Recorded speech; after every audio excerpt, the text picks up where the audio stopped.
billionaire wife left him when he went broke.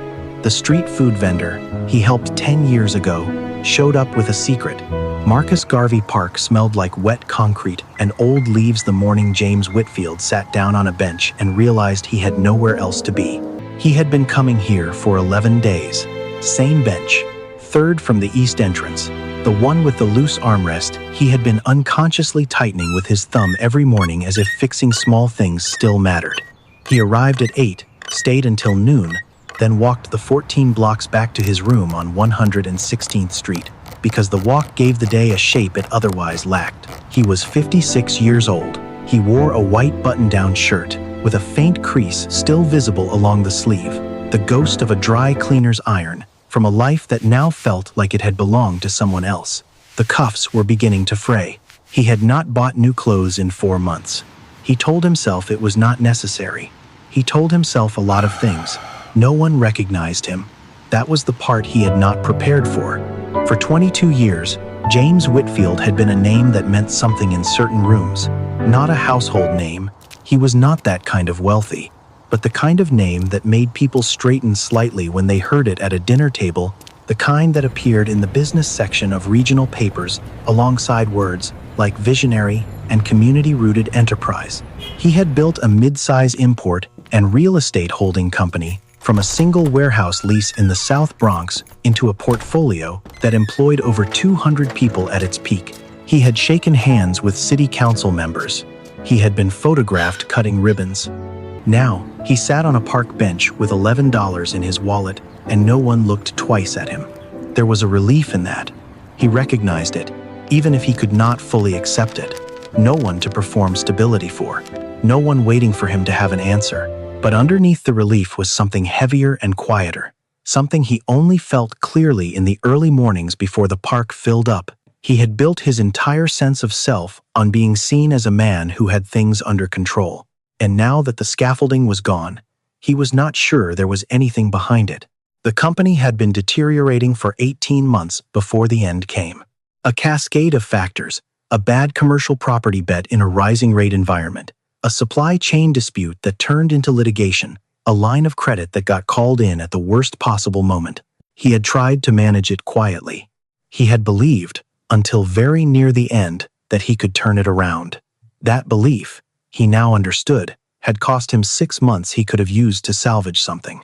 When the company was formally dissolved, his wife Catherine had waited 6 days. He had come home to find her sitting at the kitchen table with a document already printed and paper-clipped. She had not been crying. She had not been angry. She had looked, if anything, composed, the way a person looks when they have already finished grieving something privately and arrived at the meeting prepared. "I am not built for this," she had said. "I never pretended I was." James had not argued. He was not sure what he would have argued. That she owed him more time? That love was supposed to work differently? He had looked at her face, the face he had woken up next to for 19 years, and found that he could not locate, in that moment, a single memory of her that felt fully real, as though the whole marriage had been conducted slightly at a remove, each of them playing adjacent roles in a production neither had written. He signed the papers. 3 weeks later, she kept the apartment. He moved into the room on 116th Street, which had a window that faced a brick wall and a radiator that clicked all night like something trying to communicate. He did not tell anyone how bad it was. His daughter lived in Atlanta, and he spoke to her in careful, edited dispatches, taking some time to reassess, exploring new directions. His friends from the business world, he had slowly discovered, were friends of the version of him that had something to offer, not maliciously, just structurally. That was how those relationships worked, and he had always known it, and knowing it did not make the quiet any less loud. So he came to the park. He read the free newspaper from the box near the entrance.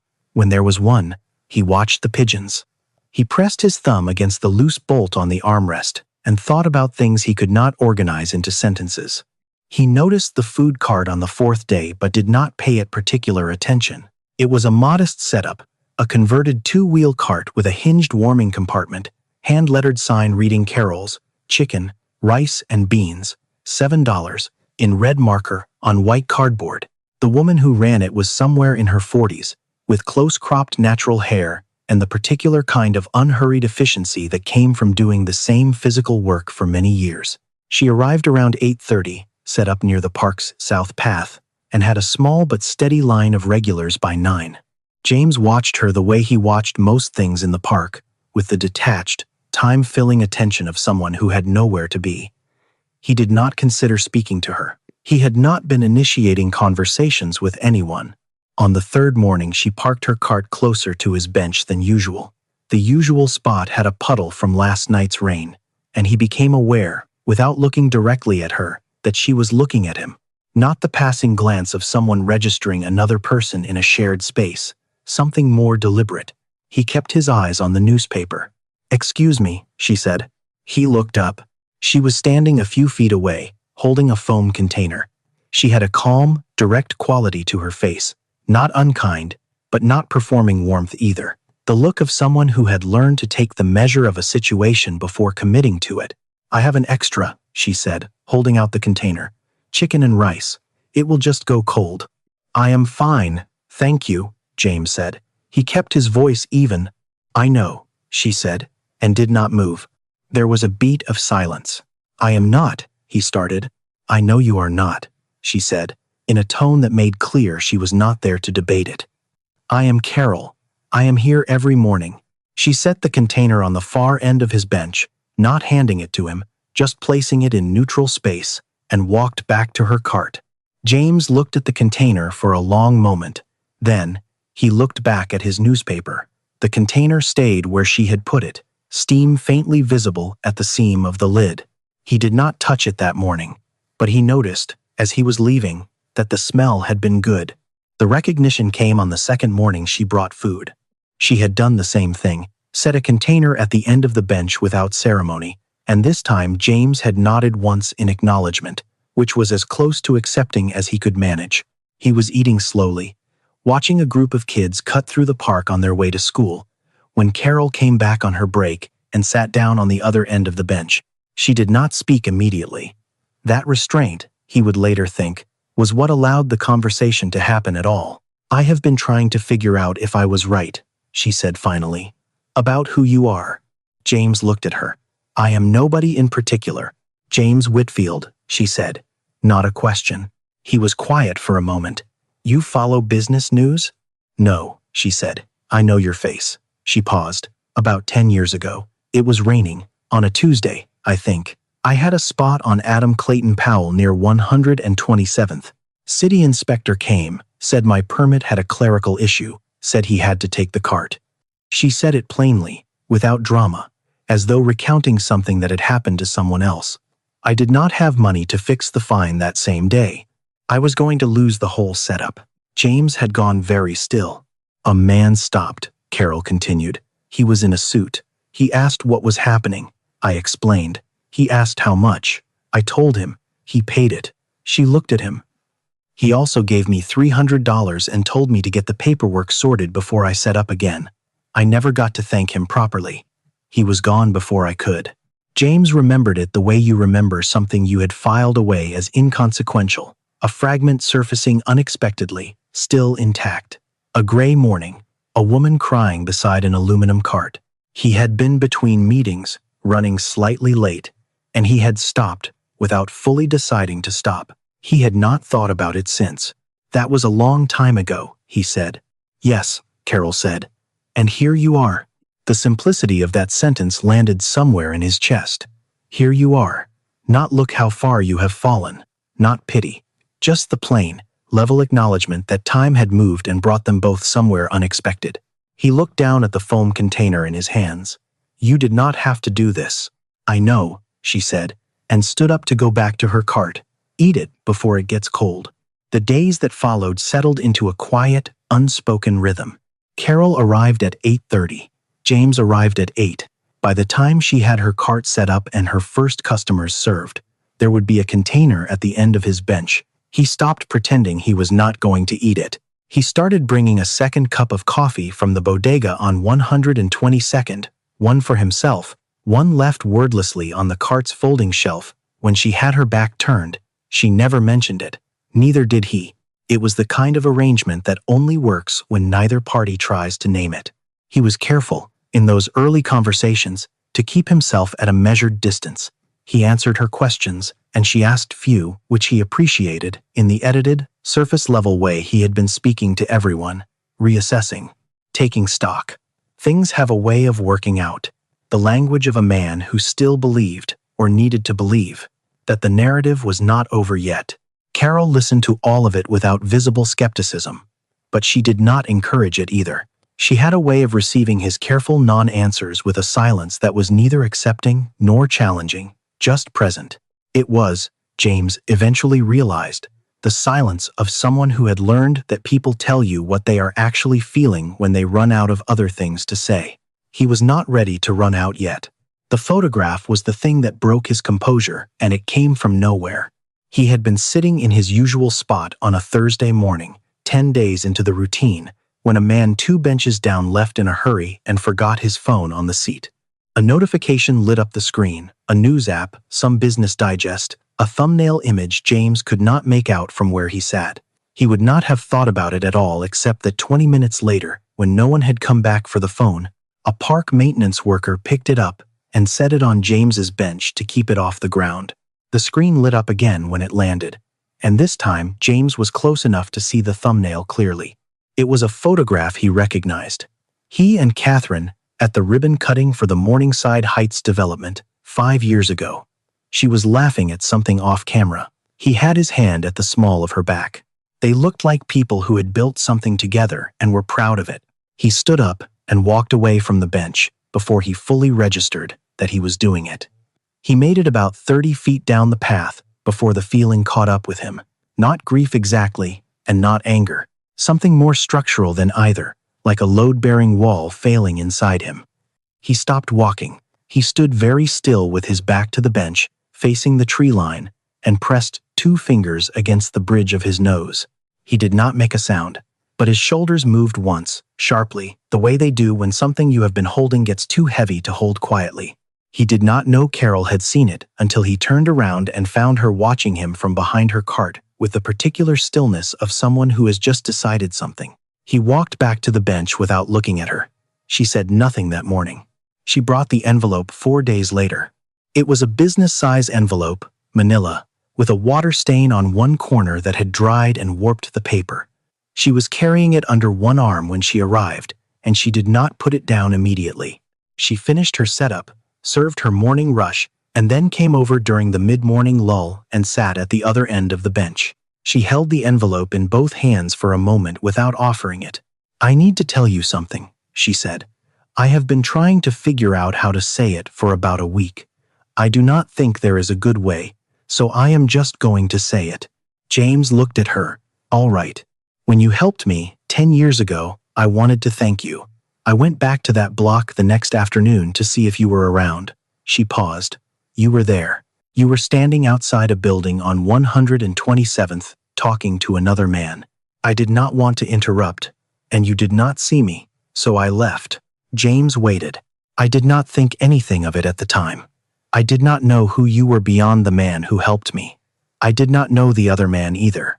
She set the envelope on the bench between them. 3 years ago, when I heard your company had gone under, I saw an article, small paper, business section. There was a photo, a man named Richard Holt, opening a new financial firm, standing next to a woman at the ribbon cutting. James's expression did not change. "The woman was your wife," Carol said. The park noise continued around them, a dog somewhere, 2 men arguing near the fountain, the distant percussion of a basketball. James heard all of it very clearly, the way you hear ambient sound when the inside of your head goes completely silent. "They were standing the way people stand when they know each other well," Carol said carefully. "Not business well. The other kind." She opened the envelope and took out a folded piece of paper, a printout of the article, faded, with the photograph visible at the top. Richard Holt was perhaps 60 in the picture, silver-haired, the well-maintained look of a man who had spent his career in finance and had the posture to show for it. Catherine stood beside him in a cream blazer. She was not quite smiling at the camera. She was smiling at something just to the left of it. The photograph was not, by itself, evidence of anything, but it was the kind of image that, once you had seen it, rearranged other images around it. There is also this. Carol unfolded a second paper, handwritten, her own writing, neat and economical. A name, Thomas Greer-esque, an address on West 145th Street. Below it, a note, represented employee versus Holt Capital, 2019. Case settled quietly. He has files. A woman I know used to clean offices in Midtown, Carol said. She worked for a firm that did business with Holt. She told me things. Not all of it made sense to me at the time, but I wrote down what she said. She tapped the handwritten note. Thomas Greer was the lawyer on the other side. The case went away fast, which usually means someone paid to make it go away. But the lawyer still has whatever he had before it settled. James had not moved. He was looking at the photograph. I am not a detective, Carol said. I am not telling you this is proof of anything. I am telling you what I know and what I kept, because I did not know what else to do with it. She looked at him directly. You are the only person who can tell me if any of this means what I think it means. James reached out and picked up the photograph. He held it at a slight distance, the way people hold things they need to look at clearly and are also not sure they want to. Richard Holt, he said. His voice was even. He was my CFO, 12 years. Carol said nothing. He left the company 14 months before the collapse. Told me he had a personal opportunity he needed to pursue. James set the paper down. I wished him well. He stood up. I need to think. I know, Carol said. He handed the papers back to her. Keep these.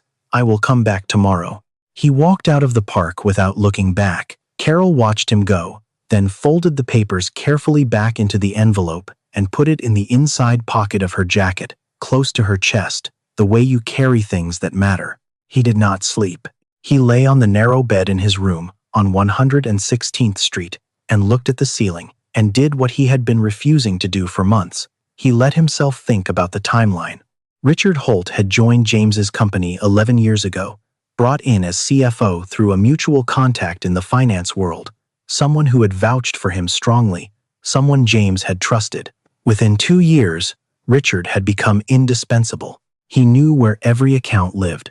He understood the debt structure better than James did. James had been proud of that, had held it up as evidence of good leadership. Surround yourself with people smarter than you in their domain. Now, lying in the dark, James walked back through the decisions that had seemed reasonable at the time and looked different from here. The supply chain contracts Richard had structured, with terms that, on reflection, gave the counterparty unusual leverage. The variable rate financing Richard had recommended for the Morningside property, conservative on paper, catastrophic when rates moved. The final months, when Richard had presented figures James had not fully interrogated because he had not thought interrogation was necessary. He had not questioned because he had trusted completely. He pressed his palms flat against the mattress. The radiator clicked. He thought about Catherine's face at the kitchen table, composed, prepared, already finished grieving. She had known it was coming. That thought arrived not as an accusation but as a quiet, terrible certainty that settled into the room like a change in air pressure. She had known. Not perhaps the details, not every mechanism, but she had known the outcome before James did, which meant someone had told her, which meant the marriage, at some point, he could not precisely locate, had become something other than what he believed it to be. 19 years. He was not a man who cried easily, and he did not cry now. What he felt was more like a physical sensation in the sternum, a slow, deep compression, as though something that had been taking up space inside him for a long time was finally being acknowledged as the weight it was. He thought about Catherine saying, "I am not built for this." He had taken it as cruelty. Now he understood it was something worse. It was honesty. She was not built for the difficulty, the mess, the diminishment. She had arranged, with or without full moral reckoning, to not have to be. He lay awake until 4 in the morning. Then he got up, made coffee, and called the only number he had left from the old life that still answered. Marcus Webb had been in municipal finance for 30 years. He and James had met at a conference in 2001 and maintained the kind of long-running, low-maintenance friendship that survives on occasional lunches and genuine mutual respect. Marcus had not called after the collapse. James had told himself Marcus did not know. He had been telling himself a lot of things. Marcus picked up on the third ring. James had seen Marcus's name and decided to answer, which meant he was already awake. And James found that more generous than he could say. "I need to ask you something," James said, without preamble. "And I need you to tell me what you actually know, not what you think I can handle." A pause. "James." "Richard Holt." A longer pause. "There were rumors," Marcus said finally. His voice was careful, the voice of a man measuring words against loyalty. "Going back maybe 4, 5 years, nothing I could have brought to you without proof. The kind of thing that circulates in rooms you are not in because you are the subject." "What kind of rumors?" "That he was positioning himself for an exit, that there were contracts that moved in directions that benefited outside parties." He stopped. "James." "I tried calling twice after everything fell apart. You did not pick up. I should have tried harder. I want you to know I have thought about that." "What about Catherine?" The silence on the line had a different quality than the ones before it. "I heard something," Marcus said slowly, "from someone whose wife runs in the same social circles, about 2 years before everything fell apart. I did not know what to do with it. It was secondhand. I did not want to cause damage based on something I could not verify." "Tell me." "They were seen together. More than once. In contexts that were not professional." James stood at his window. The brick wall outside was beginning to show the first gray light of early morning. He watched it for a moment. "Thank you," he said. "James, I am sorry. I will call you soon." He hung up. He stood at the window until the gray became pale yellow. Then he washed his face, put on his shirt with the fraying cuffs, and walked back to the park.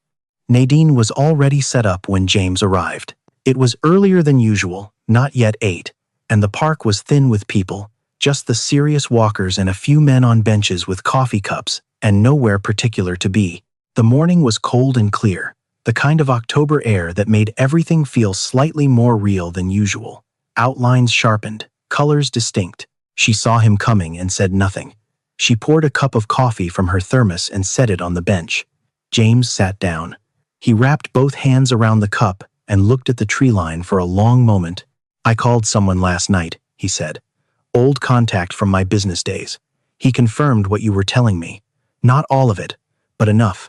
Carol stood, with her arms folded across her chest, watching him with the careful attention of someone who knows the next few minutes matter. "Richard Holt was maneuvering for at least 4 years before the company went under," James continued. His voice was level, the voice of a man who had processed something through the night and arrived at a place beyond the sharpest pain of it, not healed, but steady.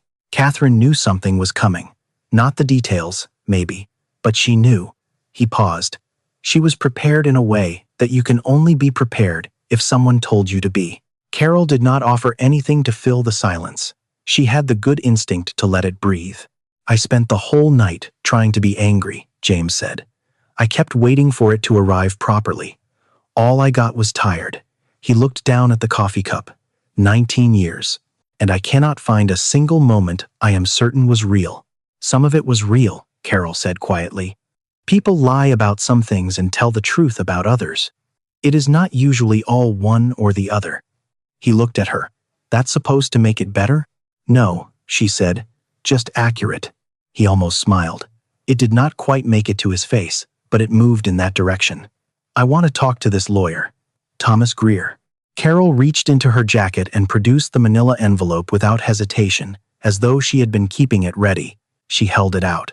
This time James took it. "I do not have money for a retainer," he said. "I know. I do not know what he will say. I do not know if there is anything recoverable here legally. The company is gone. Whatever was moved, it was probably moved through enough layers that untangling it takes years and resources I do not have." "I know that too," Carol said. "So why?" he started. "Because you need to know the truth in a room with a professional who can tell you what it means," she said. "Not because it will give you your money back. Because right now, you are living with a story that has pieces missing, and missing pieces are worse than hard ones." James turned the envelope over in his hands. "You have been carrying this for 3 years. I did not know what to do with it before," she said simply. "I am a woman who sells food in a park. I do not have connections in the financial world. I did not have your phone number. I had a photograph and a name and a feeling that something was wrong. She met his eyes. Then you showed up and sat down on that bench. Thomas Greer's office was on the third floor of a building on West 145th Street that housed a tax preparer, a Caribbean restaurant, and a non-profit tutoring center. The hallway smelled like jerk seasoning and floor wax. The door had his name on it, in gold stick-on letters, one of which had begun to peel at the corner. James had called ahead.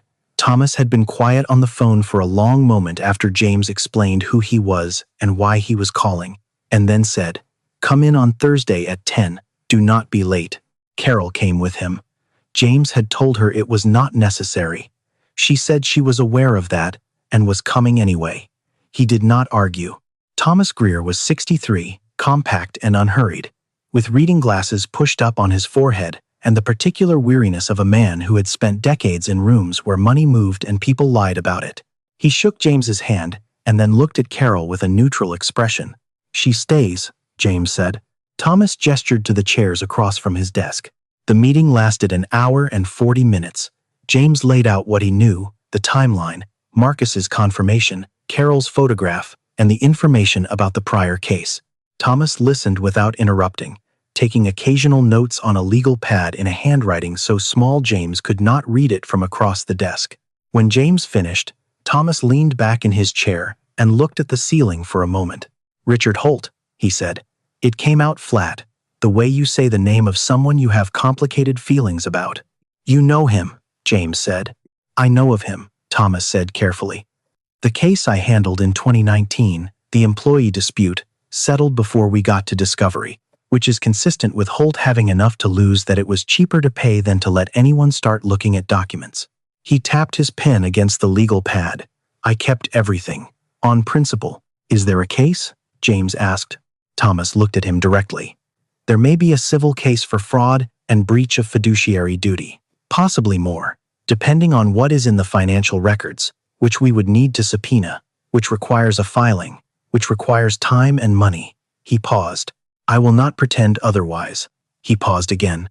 "I will tell you what I will do.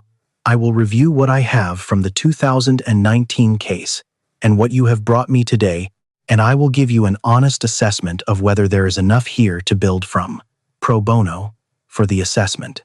What comes after that, we discuss separately." "Why?" James asked. Thomas took off his reading glasses and set them on the desk. "Because I have my own reasons for not liking Richard Holt, and because I am tired of watching cases like this disappear, because the person who got hurt could not afford to pursue them." He picked up his pen again. "And because your friend there called ahead of time and explained the situation clearly, and she was persuasive." James glanced at Carol. She was looking at her hands in her lap, giving every appearance of not having done anything in particular. "I will be in touch in 2 weeks, Thomas said, standing. "Do not do anything in the meantime. No contact with Holt. No contact with your ex-wife. Nothing that could be read as harassment or give them reason to get in front of this." James nodded. "One more thing," Thomas said, as they moved toward the door. "In my experience, people who have been defrauded spend a lot of energy asking themselves how they did not see it. You can do that if you want. It will not help you." He looked at James steadily. "What helps is what you do now." They walked back toward the park because neither of them had said they were going elsewhere, and the day was still clear, and it was the direction they both knew. James was quiet for most of the walk. Not the brittle silence of the first weeks, the silence that was really suppressed noise, but something looser. The silence of a man who has said the true thing out loud in a room with a witness and found that the world did not collapse further. "You called him ahead of time," James said, not accusingly. "The day after you walked away from the bench, and I could tell you were going to come back," Carol said. "I wanted him to know enough to decide if he would see you. I did not want you to go there and have a door closed in your face." James walked another half block. "You have been managing this carefully." "I have been doing what made sense to me," she said, "which is what I do." He thought about that. "You did not have to get involved in any of this. This is my mess." Carol stopped walking. Not dramatically, she just stopped, and James stopped too. Two people on a Harlem sidewalk, with the morning sun at an angle that made everything look briefly gold.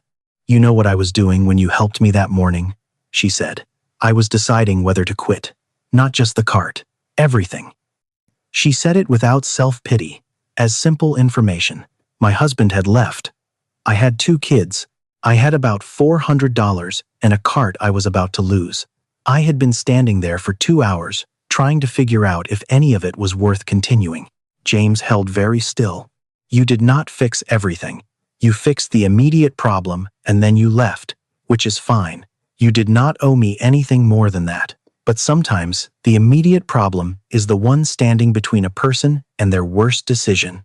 She started walking again. "So do not tell me this is just your mess. I have a stake in how people who do decent things end up." James fell back into step beside her. He did not say anything. There was not anything to say that would be equal to what she had said, and he knew better than to try. He saw Catherine 2 weeks later. It was not planned. He was at the Associated Supermarket on 125th Street, buying the specific groceries of a man learning to cook for himself, a task he was approaching with the halting seriousness he had once brought to business problems. He was comparing 2 brands of olive oil when he became aware of someone rounding the corner of the aisle and looked up, and there she was. Catherine had not changed in any visible way. She was in a camel coat he did not recognize, new, clearly expensive, and she had her hair differently, shorter now, and she looked, objectively, well. She registered him at almost the same moment he registered her, and for a fraction of a second, her composure wavered. Not guilt exactly, but something adjacent to it, the flicker of a person caught in a moment they had not rehearsed. Before she appeared in that aisle, James had played this encounter in his mind many times. Things he might say, questions he might demand answers to. The particular satisfaction of letting her know that he knew. Standing there now, with the olive oil in his hand, he felt all of that drain quietly away. Not because he had forgiven her, but because he understood, with a clarity that surprised him, that extracting acknowledgement from Catherine would not give him anything he did not already have. He knew what had happened. Thomas was building a record of it. What Catherine chose to live with was hers to manage. His hands were steady. His pulse was even. "Catherine," he said. "James." Her voice was careful, waiting. "Thank you for leaving when you did," he said. She blinked. She started. "I mean it," he said, simply, without cruelty. It clarified things. He moved past her and continued down the aisle. He did not look back, not because he was performing dignity, but because there was genuinely nothing back there that he needed. He picked up a can of tomatoes from the next shelf and put it in his basket. Thomas called on a Tuesday, 16 days after the meeting, and spoke for 22 minutes. James stood at his window with the brick wall outside and listened carefully and asked 2 questions and listened again. When he hung up, he sat on the edge of his bed for a while. There was something, not a guarantee, not a simple path, but enough. Enough documentation from the 2019 case, enough in the financial timeline that Thomas could now articulate to justify moving forward. It would take time. It would be difficult. The outcome was not certain. James sat with that for a long time, and then he got up and went to the park. Carol had been moving her cart back toward the storage alcove near the park's maintenance building, the end of her morning shift, when James arrived. He saw her from the entrance, navigating the cart around a dip in the path, favoring her right hand. "What happened to your wrist?" he asked, coming alongside her. "Sprained it loading the cart this morning," she said, shaking it lightly. "It is nothing." "Let me," James said. She started to say something, then stepped aside. He took the handles of the cart and pushed. It was heavier than it looked, with the metal warming compartment and the supplies still in the base shelf, and it required some navigation over the uneven path. James focused on the mechanics of it, watching the wheels, adjusting his weight on the turns, and found that it was absorbing in a way that felt clean and good. "Thomas called," he said, as they turned toward the alcove. "And? There is enough to proceed. It will be slow. He has conditions. Nothing is certain." Carol nodded. "I wanted you to know," he said. They reached the alcove, and James eased the cart into position. He straightened up and looked around the park, the benches, the path, the tree line, the particular quality of light in the late morning when the sun had moved past the buildings and hit the open ground directly. He had looked at this same view for weeks from the bench, from the posture of a man waiting for something to end. It looked different from here. A man passing by slowed down, eyeing the cart. "Y'all still serving?" James looked at Carol. She had her keys out, but had not locked the warming compartment yet. "Give me a minute," she said to the man, and opened the compartment again. She handed James a pair of serving tongs without being asked. He took them without thinking about it. She spooned rice and beans into a container. James added a piece of chicken. They worked in the easy parallel of people who have, without formally deciding to, become used to each other. The man took his food and walked on. "You can go," Carol said. "I can manage from here." "I know," James said. He did not move. She looked at him sideways. A small smile, not the performed warmth of professional pleasantness, but the real kind, brief and specific, and aimed at him. She locked the compartment, and James helped her tilt the cart back for storage. A woman cutting through the park on her way somewhere glanced at them and asked, over her shoulder, "How long you been working here?" James looked at Carol. Carol looked at James. "Just started," he said. The woman nodded and kept walking. James picked up the cart's storage lock from the shelf and handed it to Carol. She took it, and as she did, her fingers briefly closed over his hand, not sentimental, not held too long, just the ordinary contact of two people who have been through something together and do not need to make a speech about it. Then she locked the cart, pocketed the keys, and they walked out of the park together in the October light, not toward anything certain, not with any illusion that the difficult parts were done, but walking forward with the particular unhurried step of people who have learned, the hard way, that the only thing you can actually control is how you treat the person in front of you.